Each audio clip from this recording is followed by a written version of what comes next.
video, I described the role large-scale storage batteries played in preventing rolling blackouts during the 2022 California heat wave. The heat wave that struck California during late August and early September of 2022 was the most extreme September heat wave on record in the state. This heat wave affected essentially all of California and parts of adjacent states. More than 1,000 heat records were broken in the region between August 30th and September 7th. During a similar but somewhat less extreme heat wave in 2020, the California electricity grid was not able to keep up with the demand for electricity during the late afternoon and evening hours as more and more people cranked up their air conditioners. As a result, rolling blackouts were needed throughout the state to prevent the collapse of the electricity grid. However, during the 2022 heat wave, California was able to meet record demands for electricity without resorting to rolling blackouts. The reason for this appears to have been twofold. First, California residents responded well to emergency alerts requesting them to cut back their electric energy consumption from 4 p.m. to 9 p.m. by setting their thermostats at 78 degrees Fahrenheit or higher, turning off unnecessary lights and appliances, and not charging electric vehicles during those hours. A second reason that rolling blackouts were avoided was a significant contribution of electric energy to the grid from large-scale storage batteries, such as the ones shown in the figure.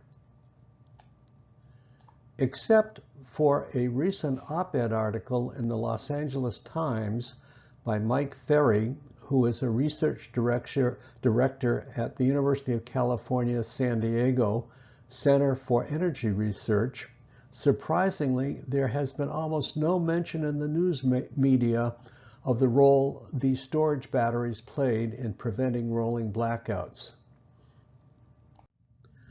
California now has more grid-connected battery storage capacity than anywhere else in the world. According to Ferry's Los Angeles Times article, California has increased the number of these huge storage battery systems tenfold since 2020. As you may have heard, California obtains a significant fraction of its electricity from renewable sources, including solar, wind, and hydroelectric. However, this renewable energy is not always generated when electric energy is needed the most. In engineering lingo, it's not dispatchable, like the energy from gas-fired or nuclear power plants is.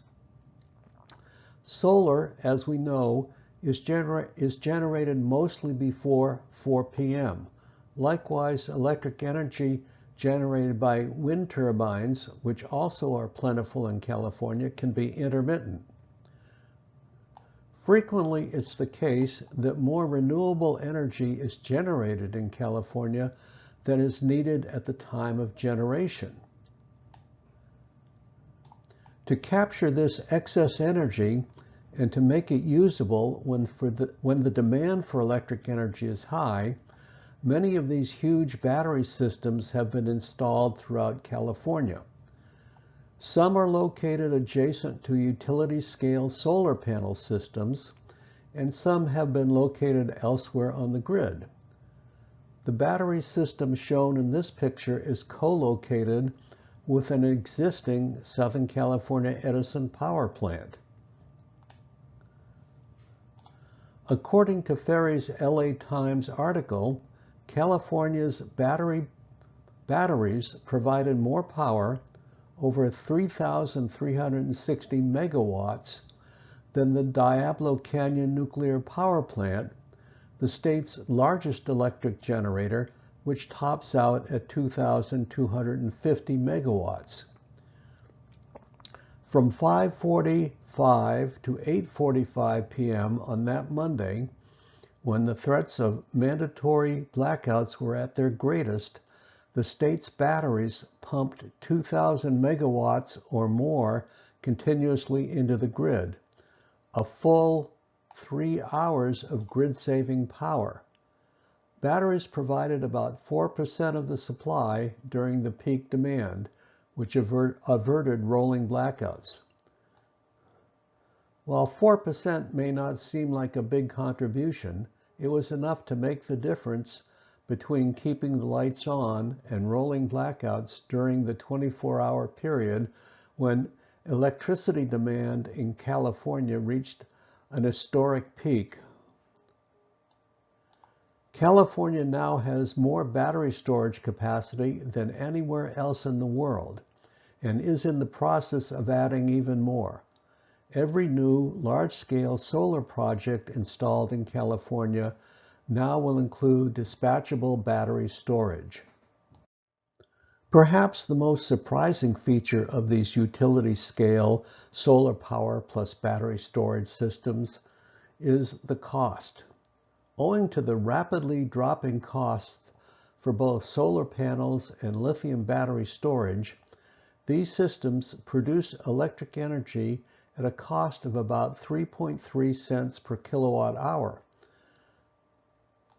This actually is cheaper on average than the power produced by coal and combined cycle natural gas power plants, and significantly cheaper than the electricity from natural gas peaker power plants that often are used by utilities when demand for electricity is very high. Thanks for watching. I hope you have found this video informative.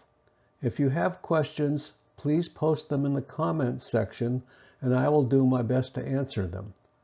Please take some time to watch some of my other climate-related videos, and if you haven't already subscribed to my channel, I would appreciate it greatly if you would subscribe.